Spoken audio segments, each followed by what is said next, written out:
So I actually started working in a train store when I was 11 years old. We're going back a bit. Okay. So I worked there for all through high school almost. And then towards the end of high school, the train store happened to be right next to a Lucky's Market, which was now owned by Albertsons. Yeah. So I had, always going over to Albertsons. I got to know the people there, and I finally got hired on as a courtesy clerk is what they called us. Box boy, bagging up groceries, things like that.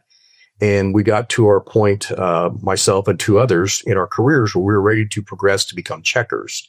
And at that time, you had to go to a checking school in order to become like a trade school. Yeah. It was just a night class that you took. Yeah. And we were coming home from class one time, and we got hit by a drunk driver. How old were you? I was 18 years old. Jeez.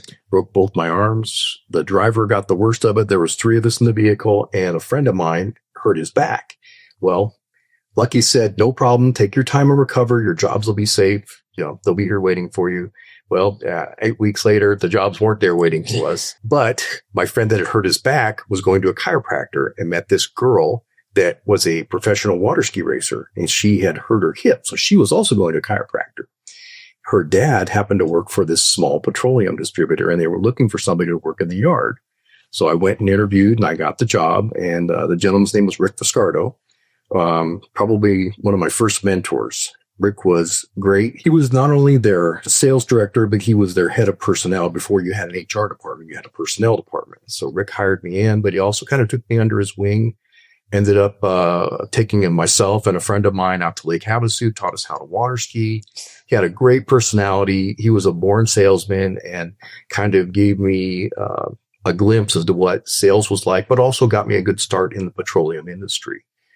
C.O. Thompson had 3 different facilities. They had the main one in the city of Orange. Then they had one in South in San Diego and one in Riverside. And I was there for a couple of years, and I kind of started to see the writing on the wall. Things weren't going well. The company wasn't doing good. I think there was probably a lot of hands in the pie. And so I left and went and did demolition with a friend of mine for a couple of years. But shortly after I left, they went bankrupt.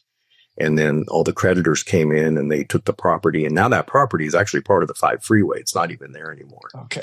But I was doing demolition for a couple of years, and I got a call from one of the gentlemen who used to work at the Riverside facility. He says, hey, I'm out in Corona working for this family distributorship. They're looking for somebody to work in the warehouse. If you're interested, give them a call.